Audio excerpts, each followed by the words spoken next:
Salam sejahtera semuanya. Salam sehat.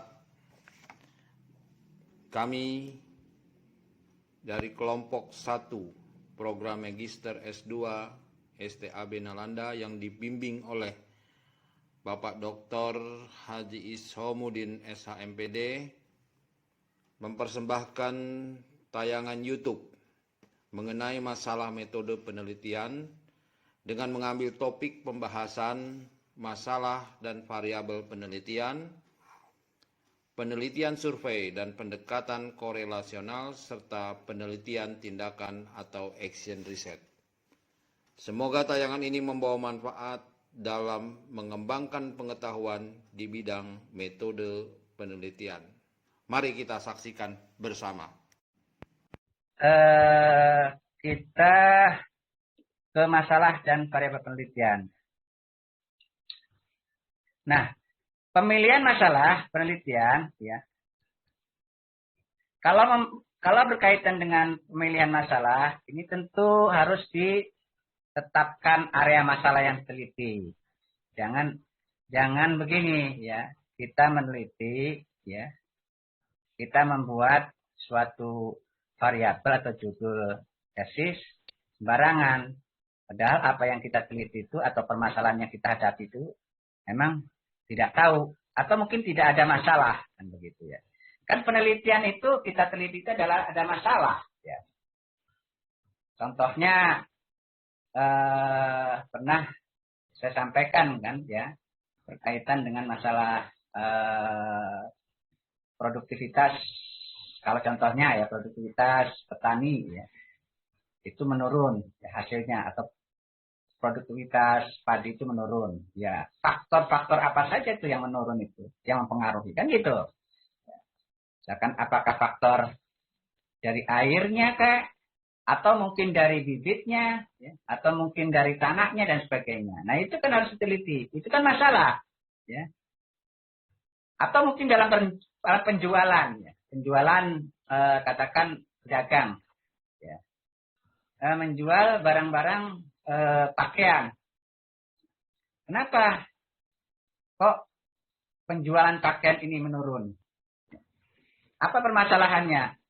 Itu mungkin dari produktivitasnya itu kualitasnya kurang bagus, desainnya mungkin kurang bagus, atau mungkin harga terlalu mahal, atau mungkin bisa saja penjualnya itu tidak menarik, ya. Tidak bisa kalau kita merayu customer lah ya, nah itu juga bermasalah itu. Makanya itu salah satu bentuk bahwa pemilihan masalah itu sangat penting sekali.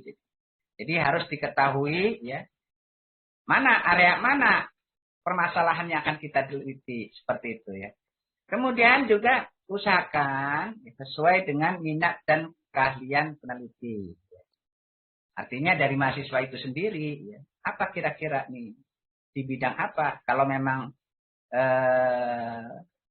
mahasiswa itu ahli di bidang penjualan atau marketing, ya silakan. Ya. Atau berkaitan dengan masalah manajemen, ya silakan. Kan. Jadi supaya kita tidak ada kesulitan. Jadi sesuai dengan minat dan keahlian peneliti. Kemudian persempit area masalah sehingga lebih fokus. Artinya jangan terlalu melebar lah ya. Yang kita teliti misalkan tadi produktivitas padi menurun, kemudian melebar kemana-mana ya. Dan itu juga tidak baik lah. Artinya kita nanti penelitiannya tidak fokus kan gitu ya. Kemudian rumusan secara formal ya, sehingga nampak perlunya penyelidikan secara empiris ya. Justru dengan menggunakan kita meneliti itu nanti hasilnya salah satu bentuk merupakan hasil daripada penelitian itu sendiri ya secara empiris. Nah, kemudian selanjutnya tentu di dalam penelitian itu ada sumber masalah ya. Sumber masalah. Sumber masalah itu diantaranya adalah kita sebagai peneliti harus melakukan suatu observasi dari masalah-masalah tadi. Misalkan dengan praktek pendidikan, gitu ya. Kita harus observasi dulu. Jangan sampai kita harus menentukan, tapi tidak melalui observasi dulu. Jadi kita sebelum menentukan, katakan tadi ya, judulnya produktivitas atau mungkin penjualan perdagangan baju ya, atau mungkin kebutuhan sehari-hari ya, kebutuhan pokok. Ya. Misalkan seperti itu. Nah, itu tidak bisa ya secara langsung. Kita harus observasi dulu benar tidak ya, di pasaran bahwa penjualan itu terutama kebutuhan sehari-hari misalkan menurun begitu. Benar tidak? Kemudian ditanya kepada pedagang atau mungkin kepada petani kalau memang produktivitas petani itu rendah kan begitu. Jadi harus ada suatu observasi terlebih dahulu ya. Observasi. Kemudian adanya deduksi dari teori ya. Jadi dilihat dari teori-teori yang ada. Kenapa? Secara teori kenapa bisa produktivitas petani itu bisa menurun atau mungkin juga perdagangan bisa penjualan itu bisa menurun. Apakah karena adanya COVID-19 atau mungkin juga karena desainnya itu desain katakan kalau penjualan pakaian kurang menarik dan sebagainya atau mungkin harganya mahal. Ya. Kemudian ada referensi ya, dari penelitian-penelitian terdahulu. Artinya ini mahasiswa ini jangan sampai kita membuat variabel atau judul penelitian tapi tidak dilihat juga ya, hasil penelitian terdahulu. Makanya harus banyak membaca tesis teman-teman kita yang terdahulu supaya ada penyeimbang. Kita kan bisa melanjutkan. Nah, ini penting sekali referensi penelitian ini ya. Karena nanti akan dilihat perbandingan ya. Penelitian terdahulu itu berapa peningkatannya kan begitu. Ada peningkatannya dalam hal katakan produktivitas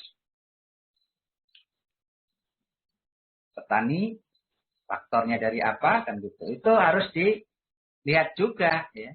Supaya kita ada perbandingan tadi ya, referensi dari penelitian terdahulu ya. Itu tidak harus referensinya itu di tesis teman-teman kita tidak. Mungkin tesis-tesis di perguruan tinggi kita yang memang ada relevansinya dengan variabel yang kita teliti kan gitu ya.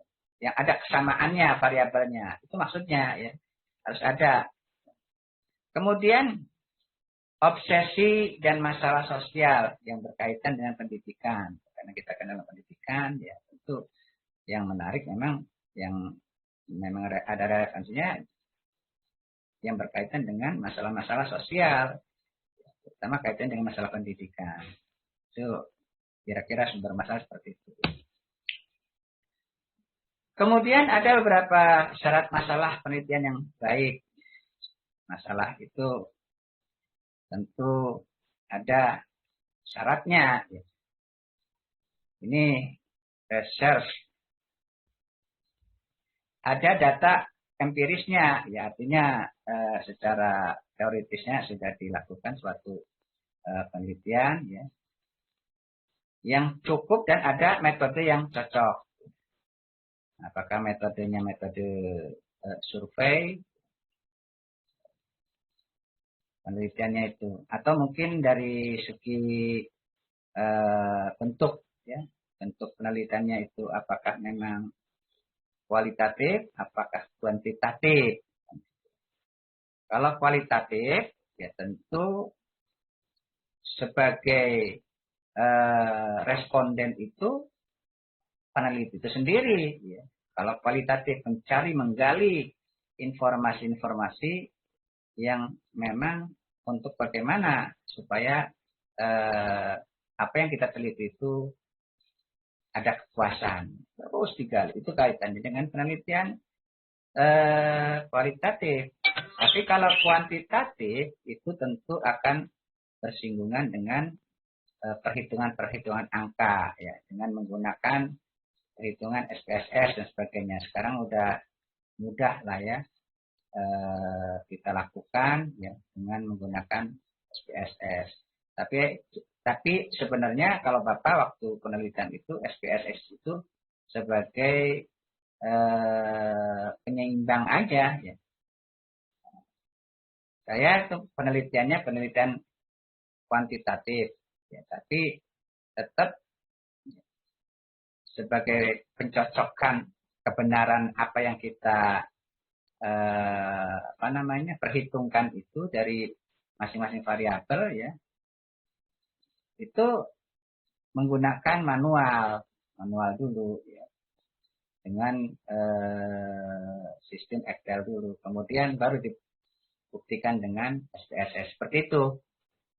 Kalau memang pada saat mencari koefisien korelasi dan sebagainya kan gitu ya. Kemudian kita juga tentu kalau kaitannya dengan penelitian ini harus ada sesuai dengan dunia pendidikan ya, memiliki manfaat dalam dunia pendidikan. Karena kita prodinya prodi pendidikan ya harus sesuai dengan apa yang kita gali ya.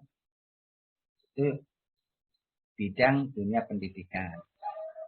Kemudian juga yang memang sangat urgen sekali, yang penting untuk diteliti, apakah yang penting? Tidak. Kalau tidak penting ya ngapain diteliti kan gitu. Terus ada nggak dampaknya kan gitu dalam penelitian ini? Tentu pasti biasanya kalau seorang peneliti itu ada dampak-dampaknya ya, dampak daripada hasil penelitian itu sendiri juga tentu bagi perguruan tinggi, kemudian dari pribadi sendiri kan begitu ya. Nah, kemudian dirumuskan dalam bentuk pertanyaan. Masalah penelitian biasanya bentuk pertanyaan.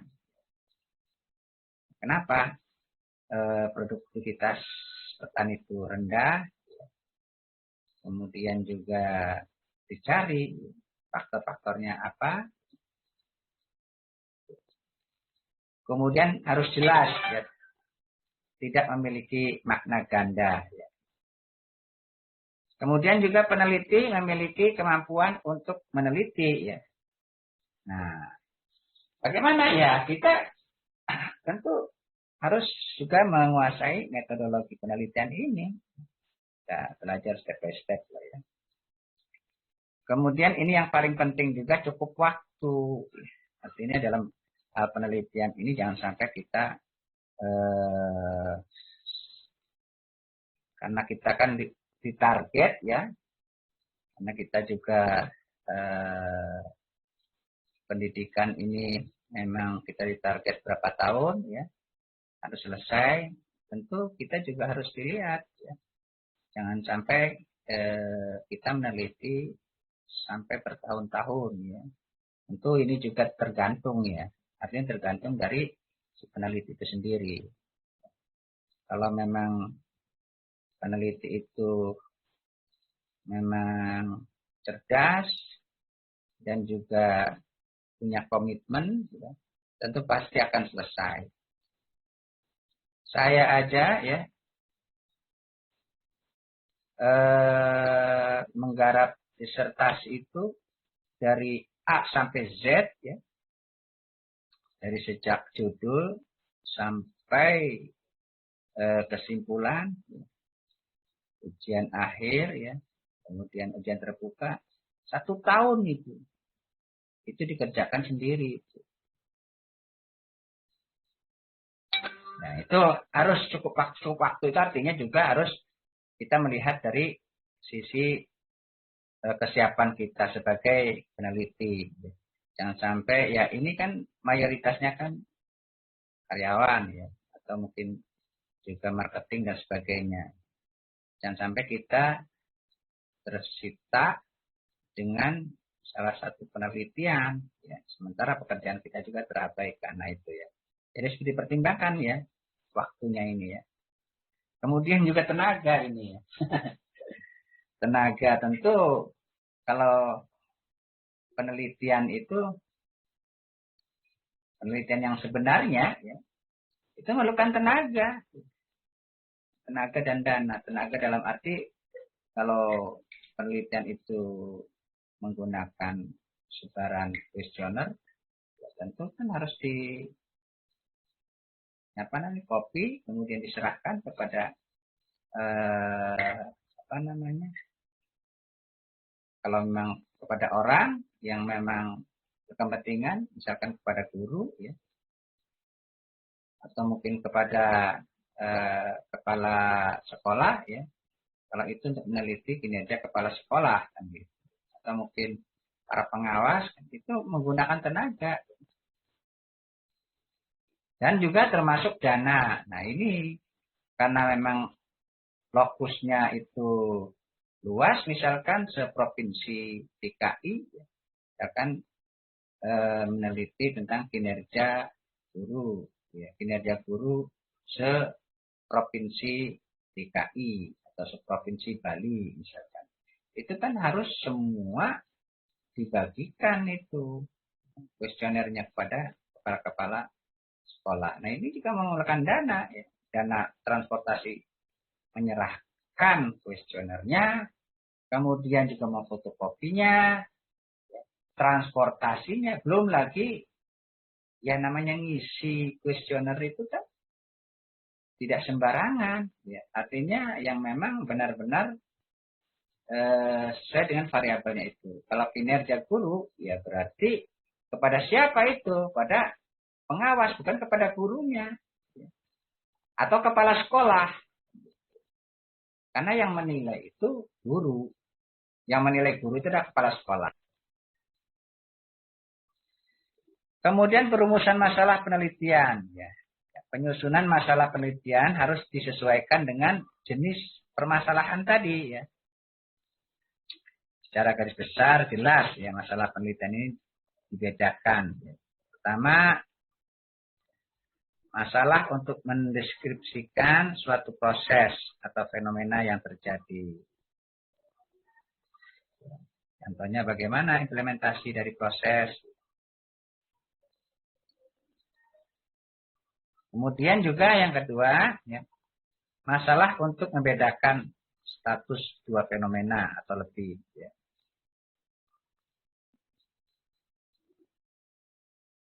Contohnya, apakah terdapat perbedaan antara, misalkan perbedaan antara penjual kebutuhan sehari-hari dengan penjual pakaian, kan begitu. Saya contoh yang mudah saja ya. Kemudian tadi yang kaitannya dengan masalah kinerja, apakah terdapat ya pengaruh ya, kinerja guru dengan prestasi, ya. Nah, seperti itulah ya. Banyak ya, variabel-variabel yang lain. Kemudian yang ketiga, untuk mengetahui apakah terdapat hubungan ya, antara dua fenomena atau lebih.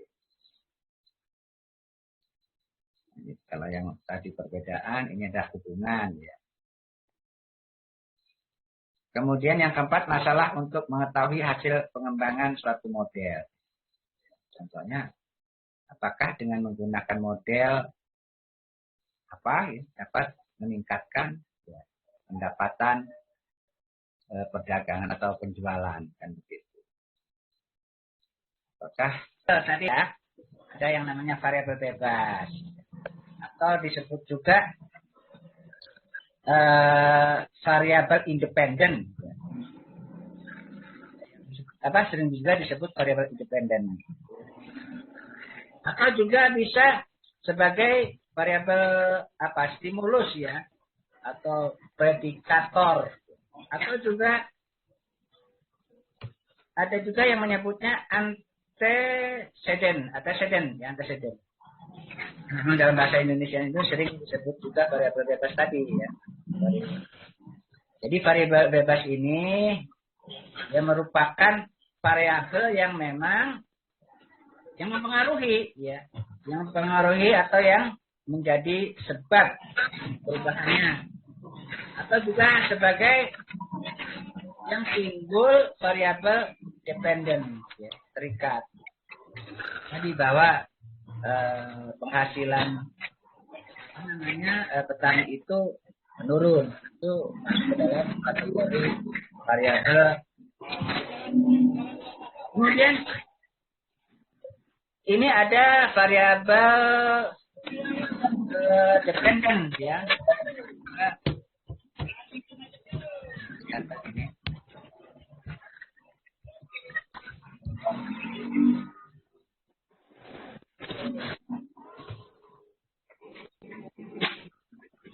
Variabel terikat ya. Variabel terikat sering disebut juga ini variabel dependent ya. Output.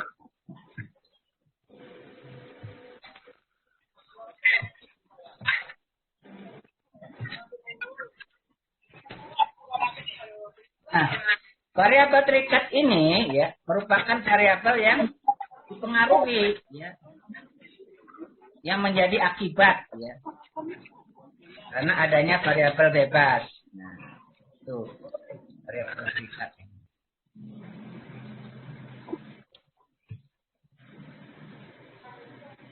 Misalkan contohnya variabel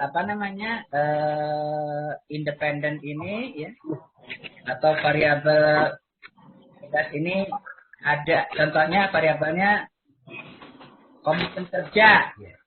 Itu salah satu contoh variabel komitmen kerja itu merupakan variabel independen. Kemudian kalau yang variabel dependennya itu misalkan produktivitas kerja. Nah, produktivitas kerja itu akan bisa berpengaruh ya.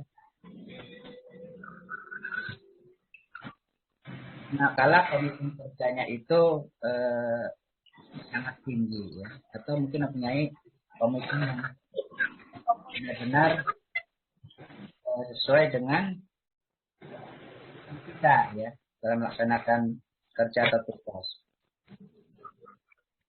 Kemudian ada yang variabel moderator ya. Variabel moderator ini variabel yang memang mempengaruhi ya, atau memperkuat atau juga bisa memperlemah hubungan antara variabel independen dengan dependen ya.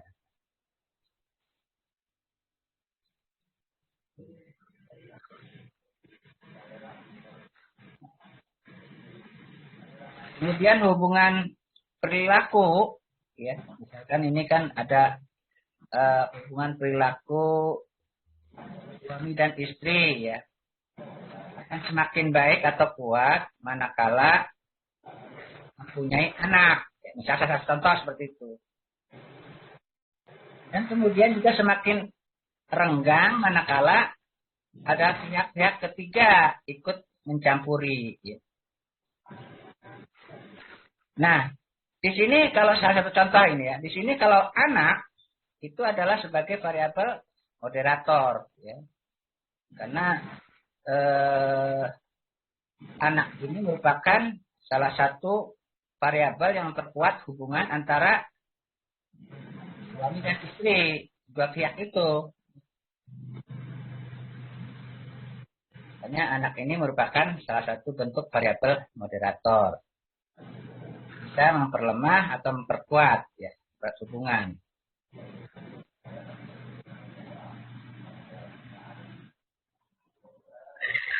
Kemudian hubungan motivasi dan produktivitas kerja ya itu akan semakin kuat ya bila peranan pemimpin ya kaitan dengan kepemimpinan dalam menciptakan iklim kerja yang sangat baik ya. Itu kaitannya dengan komitmen kerja itu ya. Kemudian juga hubungan semakin rendah bila peranan pimpinan kurang baik dalam menciptakan iklim kerja. Ini salah satu contoh berkaitan dengan masalah iklim kerja ya, variabel iklim kerja.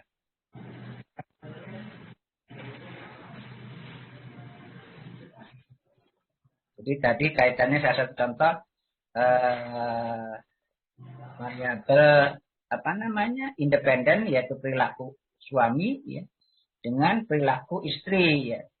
Perilaku istri adalah merupakan variabel dependen. Kemudian anak, jumlah anak itu masuk ke dalam variabel moderator. Ya. Itu memperkuat.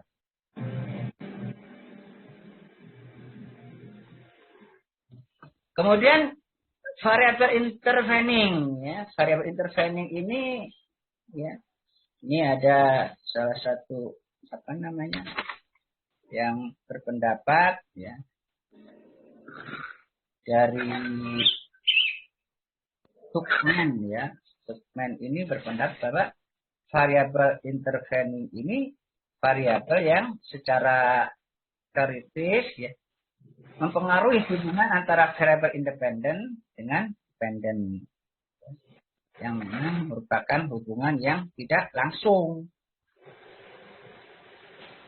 Kemudian juga tidak bisa diamati dan diukur. Ini variabel ini merupakan suatu variabel penyela atau antara. Dan memang letaknya di antara variabel langsung atau variabel ya, intervening, ya, variabel bebas, ya.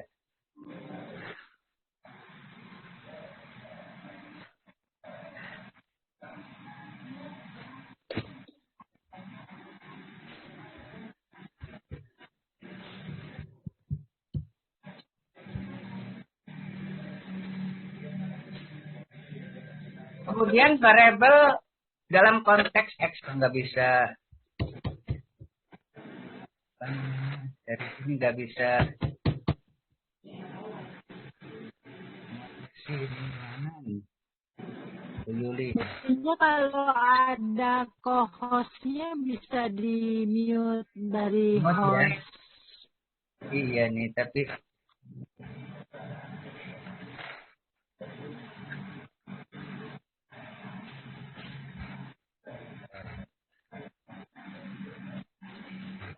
oke, kita lanjut ya.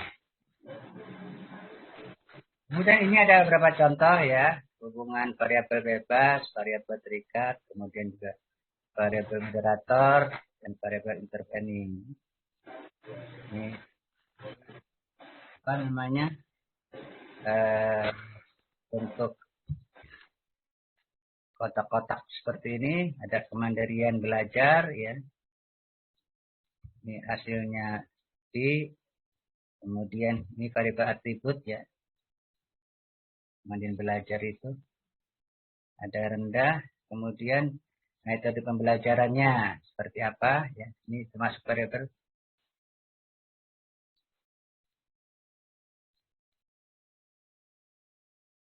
inquiry terpimpin. Kemudian juga ada inquiry bebas ya.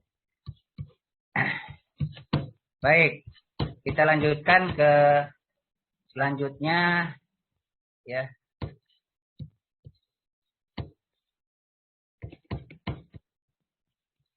Kelihatan nggak? Wah, ini ada lebar nih. Belum, Dok. Kelihatan.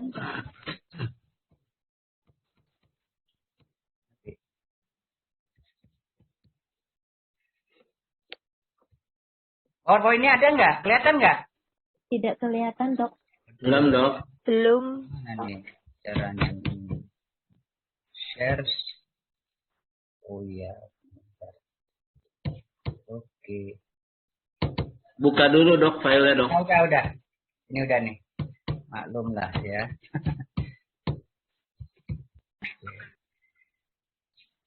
Ini kaitannya dengan masalah penelitian survei dengan pendekatan korelasional. hubungan ya, dengan hubungan correlation atau hubungan, pendekatan hubungan. Nah, penelitian survei ini digunakan untuk mengumpulkan informasi berbentuk opini. Kemudian juga sejumlah orang tentang karakteristik suatu populasi. Ada karakteristik populasinya ya. Populasi itu kan wilayah generasi yang kita akan teliti. Tadi Bapak contohkan jumlah sekolah, misalkan SMA se-DKI Jakarta, atau mungkin SMA swasta se-DKI Jakarta. Nah, itu namanya populasi. Cuma populasi itu kan kalau kita teliti secara keseluruhan, tentu tidak akan tercapai, tidak akan semuanya diteliti. Karena apa? Mengingat masalah dana, biaya, keterjangkauannya. Hanya dilakukan dengan menggunakan rumus Slovin. Tentu ini harus juga kita melakukan pemilahan-pemilahan. Hanya yang terjangkau saja. Atau disebut juga sampel. Kemudian karakteristik dari survei ini adanya informasi yang dikumpulkan di sejumlah orang untuk mendeskripsikan suatu karakteristik tertentu.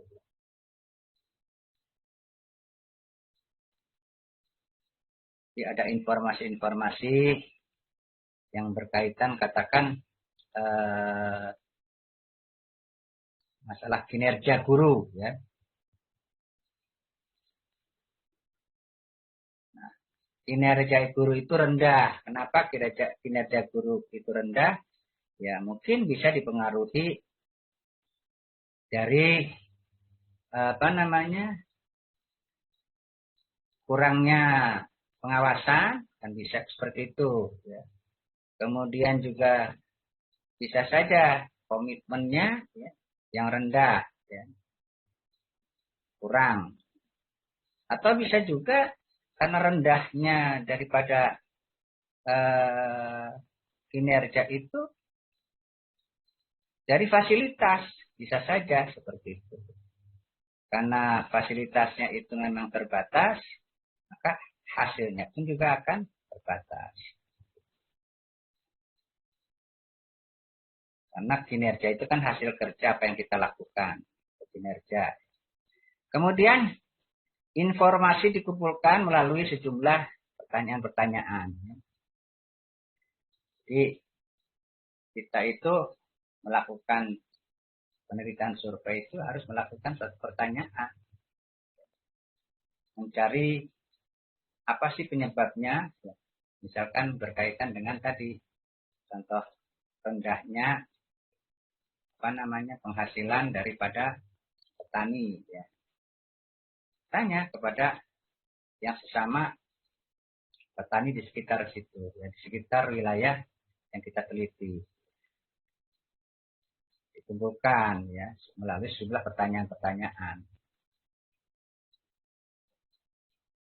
Kemudian juga informasi dikumpulkan dari sampel, bukan dari populasi, bukan dari secara keseluruhan. Artinya informasi-informasi itu yang dikumpulkan dari pertanyaan survei yang terjangkau oleh kita.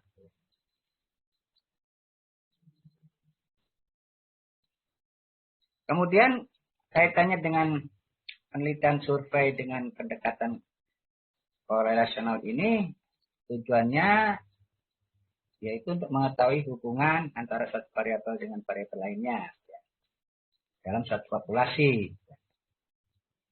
Biasanya itu dinyatakan ya, dengan besaran koefisien korelasi.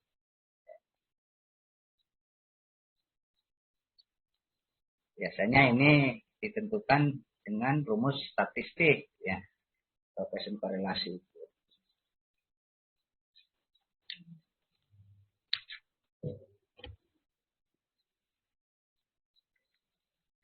Kemudian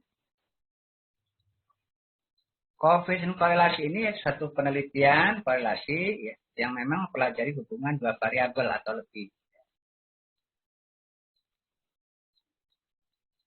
Juga sejauh mana variasi dalam satu variabel berhubungan dengan variasi dalam variabel lain.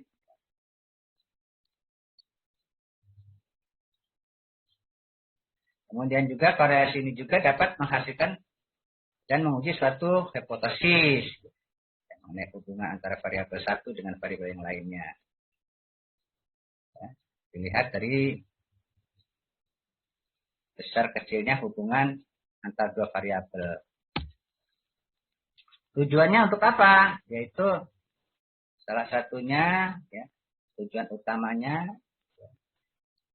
yang memang digunakan dalam desain korelasi,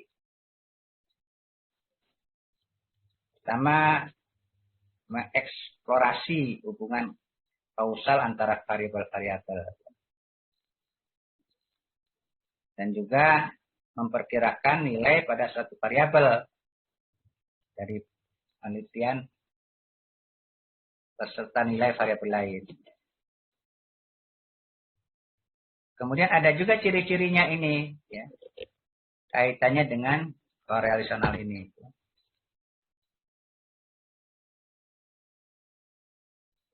Ciri-cirinya, misalkan cocok ya dilakukan apabila variabel yang itu sangat rumit. Ya. Kemudian juga yang kedua, memungkinkan pengukurannya itu beberapa variabel ya, secara serentak dalam keadaan secara realistiknya, ya, secara realnya ya.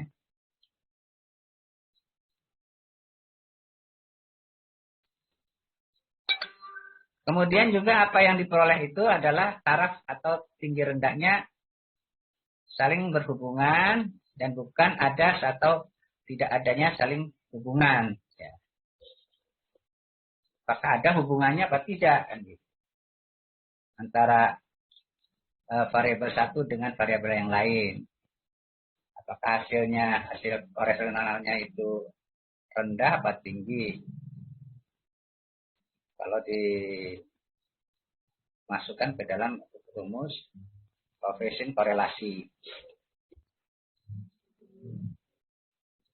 Ada kelebihannya, ya. Biasanya kelebihannya ini bisa digunakan dalam penelitian masalah di bidang pendidikan dan ilmu sosial.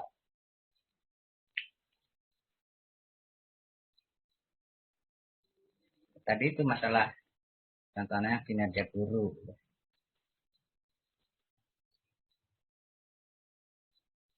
Kemudian juga tersedianya informasi tentang derajat hubungan antara variabel yang sedang diteliti.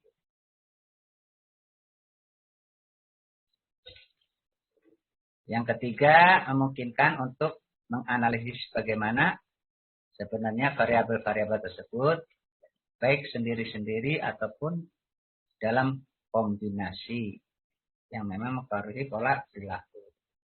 Itu bagian kelebihannya ya.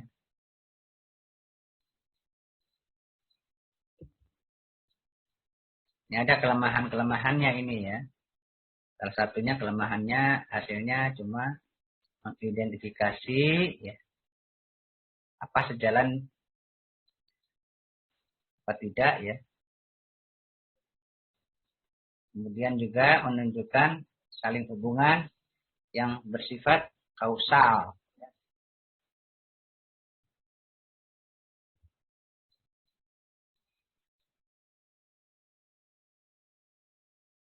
Kemudian penelitian korelasional ini juga biasanya kurang tertib atau ketat ya. Karena memang di dalam penelitian korelasional ini melakukan kontrol terhadap variabel-variabel bebas.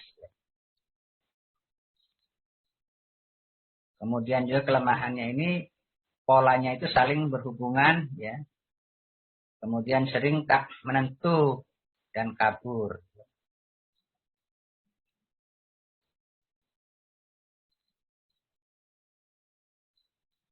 Termasuk juga ini kelemahannya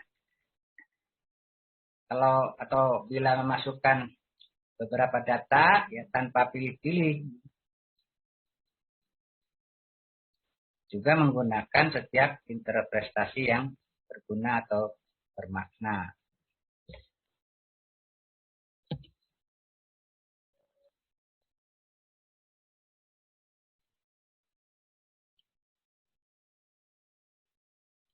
Ini ada macam-macam korelasi ya, hubungan ya, macam-macam hubungan ya. Ada hubungan bivariat, statistik, artinya dua variabel ya, yang mempunyai daftar rincian data.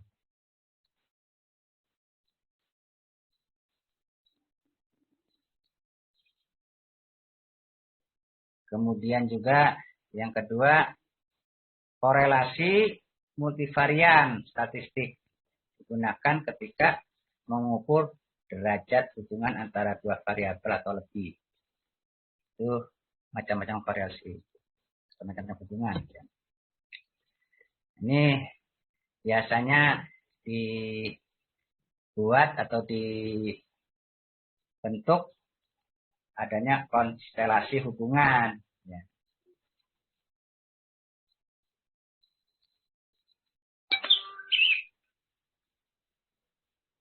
Ini sebenarnya ini kan X ini.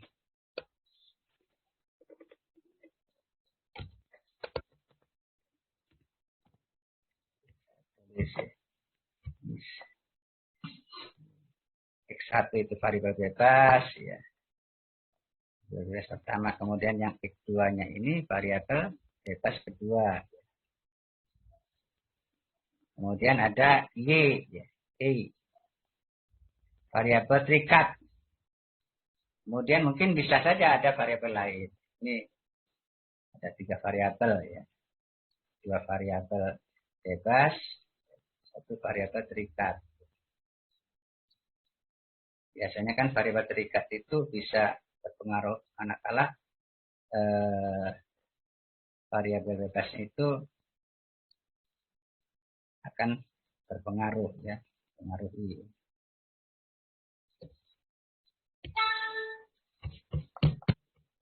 Itu gambarannya sekilas kaitannya dengan masalah dan survei ya. Kemudian kita lanjutkan sekilas